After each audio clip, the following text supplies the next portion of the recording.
ஹே guys, good morning. So இன்னைக்கோட vlogல வந்து நம்ம ஒரு சர்ச் டே அவுட்டிங் தான் பார்க்க போகிறோம்.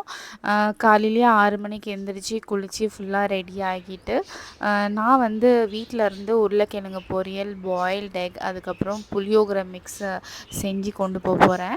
என் ஃப்ரெண்டு வந்து அவங்க வீட்டிலேருந்து பாயில்ட் ரைஸ் கொண்டு வருவாங்க. ஸோ ஆன் த வேல நாங்கள் போகும்போதே வந்து ஃபிஷ்ஷை பார்த்தோம், வாங்கலாம்னு சொல்லி செம்ம பெருசாக இருந்தது. பட் ஆசையாக இருந்தது தவிர நாங்கள் ஐட்டம்ஸ் எதுவுமே கொண்டு வரல. ஸோ பார்த்துட்டு மட்டும் அப்படியே கிளம்பி சர்ச்சுக்கு போயிட்டோம்.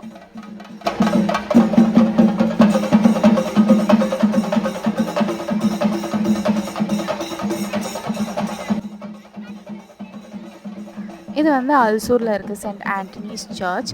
இங்கே வந்து நீங்கள் வேண்டிக்கிட்டதெல்லாம் மேக்ஸிமம் நடக்குங்க. ரொம்ப பவர்ஃபுல்லான சர்ச் இது.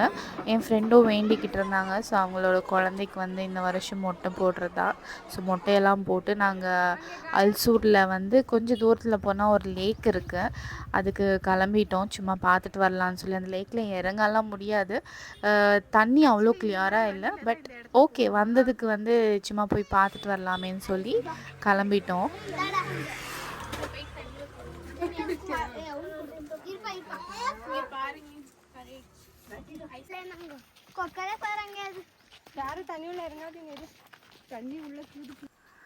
தண்ணியில் இறங்க முடியல, தண்ணி நல்லா இல்லை. பட் வந்ததுக்கு வியூ மட்டும் செம்மையாக இருந்தது. சுற்றி பார்த்தா மலை, தண்ணி, அப்படியே லைட்டாக சனி ப்ளஸ் க்ளவுடியான ஒரு வியூவாக இருந்தது. அப்படியே பார்த்துட்டு ஒரு 2 வாக் போயிட்டு லைலா ஒன் மேகியோட அப்படியே கிளம்பிட்டோம்.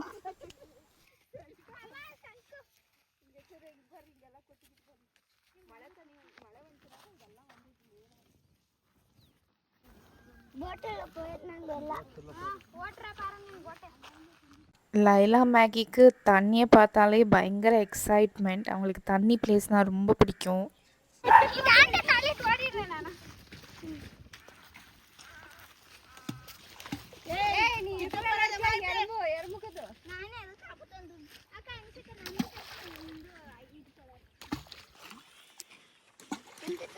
ஸோ அப்படியே கிளம்பும் போது பார்த்திங்கன்னா பக்கத்துலேயே ஒரு மீன் கடை இருந்தது. சரி ட்ரை பண்ணலாம், நம்ம தான் எங்கே மீன் பார்த்தாலும் விட மாட்டோமே, சாப்பிட்டு பார்த்துடலான்னு சொல்லி ஒரு மீன் வாங்கினோம். அப்பா, இன்னொரு வாட்டி நான் அல்சூர் போனால் மீன் மட்டும் சத்தியமாக வாங்க மாட்டேங்க. கெட்டு போன மீனை விற்றுக்கிட்டு இருந்தாங்க guys. Okay bye, see you in the next videos.